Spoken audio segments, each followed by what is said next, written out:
As a former Jehovah's Witness of 30 years, I witnessed firsthand exactly how the organization reflects a lot of the same patterns of an abusive household. And I actually talk about this extensively in my new book. So in this video, we're going to talk about some of the common features of a toxic or abusive family and how the organization reflects these traits. To be clear, this is not an attack on Jehovah's Witnesses as individuals. Like I said before, I used to be one. And I understand, I of all people understand on a deeply personal level what they're up against. Namely, poor leadership that perpetuates these harmful dynamics. That said, let's get started. In a toxic or abusive family, there's always some sort of threat, whether it's the threat of physical violence, they're threatening you physically, maybe they're threatening to withdraw their love and support. You never feel like things are okay. You always get the sense that something's about to blow up. We talk about like walking on eggshells. You feel like it could blow up at any minute. So in the Jehovah's Witnesses, there is the ever-present threat of punishment and shunning. It's not just about having a set of beliefs and standards, making sure your parishioners respect the rules. And that only makes sense. And if we're being honest, if I'm being fair, it only makes sense to have some sort of cohesion, cultural cohesion or cohesion as a group, or otherwise, what are we doing, as an organization? But if your mother or father is threatening to hit you if you don't give them a hug, are you showing them affection because you truly love them or because you're afraid of them? And this is precisely the same logic that dismantles the notion that Jehovah's Witnesses have free will. The Jehovah's Witnesses are told all the time, right? From birth. Oh, you have free will. Jehovah gave us free will. You have the freedom to live your life however you choose. Isn't that a gift? Yeah, but if you're constantly threatened with expulsion and ostracism, that you will lose your family and God will kill you if you ever leave, you cannot say that the people who are born into this type of toxic family, if you will, are staying for the right reasons. You cannot say that they're practicing for the right reasons or out of free will. Free will is an illusion. As much as it's free will to say, yeah, do whatever you want, beat the shit out of you. All right, if the only glue that's holding your relationship, whatever the nature of that relationship, if the only glue that's holding your relationship together is based on a threat, your relationship is abusive and unsustainable. It is an absolute hotbed for narcissists. For instance, maybe your father, right, is an overbearing elder. Maybe your mother is an insufferable attention whore. I can't tell you how many people have told me, my mother is just this self-righteous, domineering pioneer. She's been a pioneer for 40 years. She's super controlling and she thinks she's amazing and she always gives convention parts or whatever. It's not by accident that they're witnesses. These roles, these narcissistic roles in the organization just get propped up and reinforced. It props up and reinforces any narcissistic traits that already exist. Think about it. The Jehovah's Witnesses teach that they have the one truth.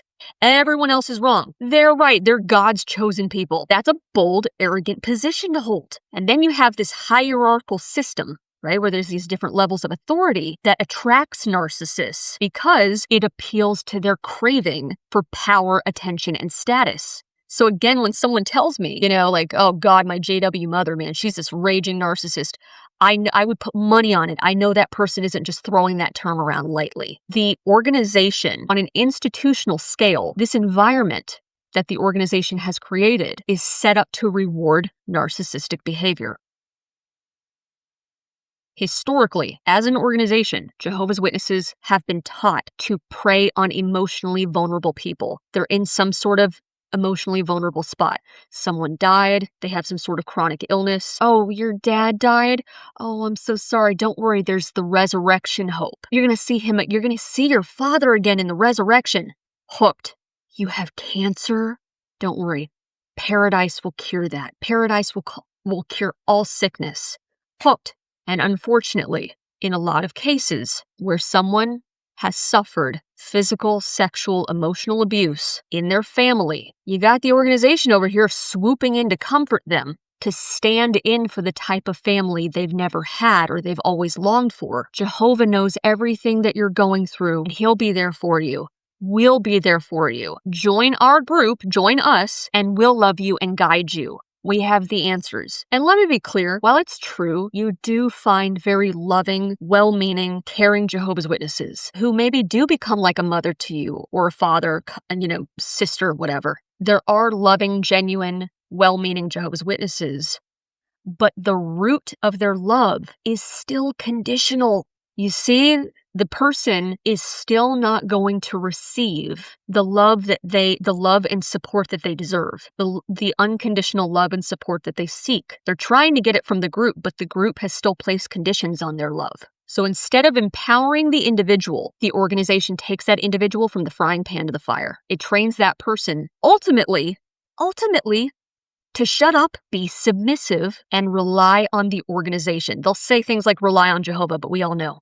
Rely on the organization. So, essentially they're just being controlled and manipulated by a new thing. It's sad, their past has already primed them. Okay, so if they're not the crazy controlling type, if they're not the narcissist who's like, yes, I'll take that role, I want power and status. If that's not the type of witness that they are, then they're going to be the humble, meek, yes, brothers, I'm going to follow direction. They carry on that tradition of being the meek, submissive one. And by the way, this doesn't mean they're stupid. It has nothing to do with intellect. It means the organization has found a way to tap into their emotional center and exploit them. But this is assuming somebody converted. Let's say you were born into the organization. How could this manifest itself? All right, just like in a toxic, abusive family, the organization plays the golden child scapegoat game. If you're assertive and challenge your parents, you're the scapegoat, right? If you play by the rules and make your parents proud, you're the golden child. The exact same thing plays out in the organization. You talk back and criticize the leadership. You're apostate. You're the bad guy. You're the scapegoat. And we blame everything on you instead of stepping back and performing any sort of self-reflection. It's like, how dare you stand up to us, the parents? And if you're the golden child at home, it's the same thing with the golden child. If you're the golden child at home, that's going to translate directly into the congregation. How do I know?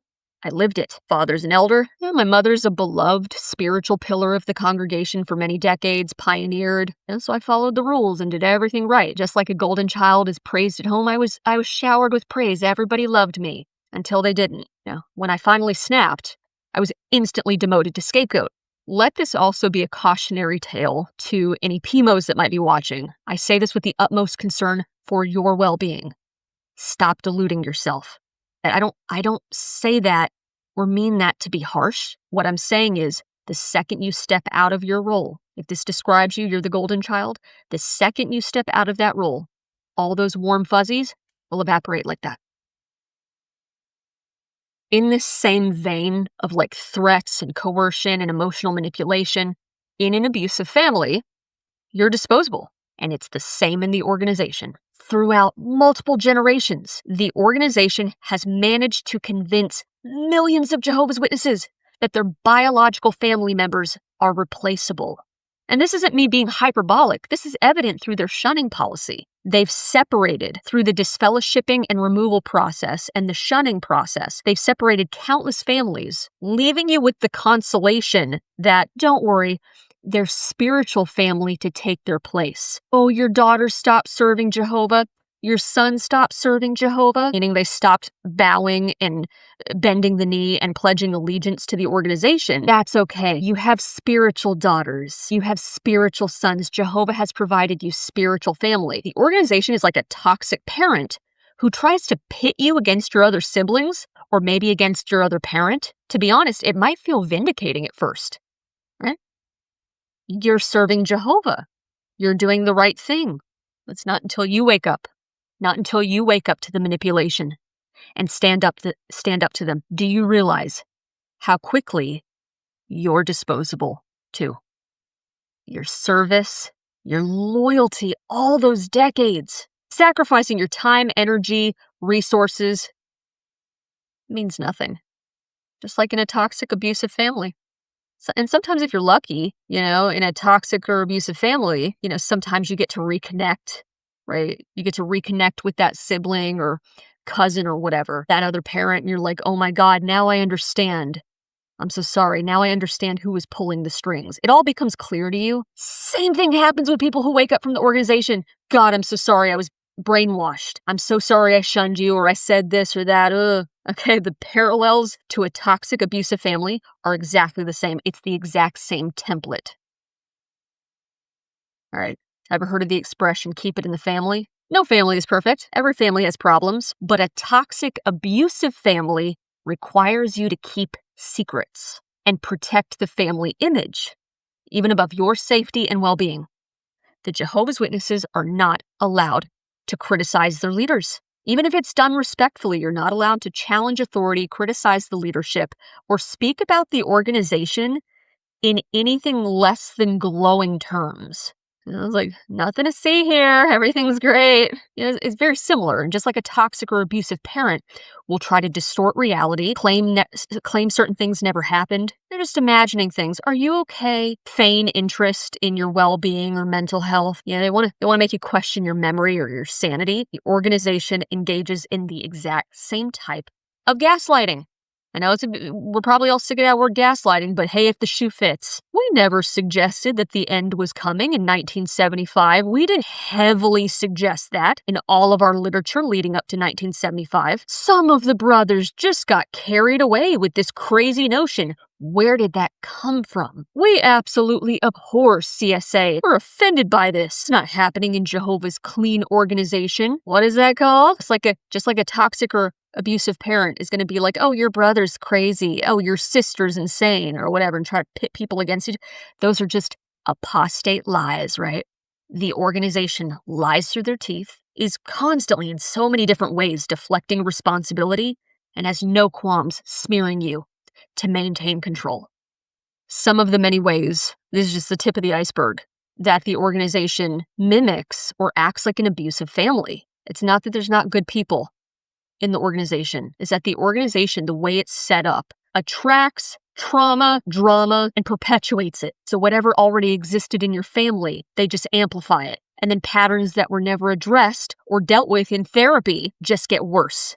And they flourish and thrive and keep the legacy going. Anyways, thank you so much for watching. If you enjoyed this type of content, go ahead and hit that like and subscribe button, and I will see you in the next video.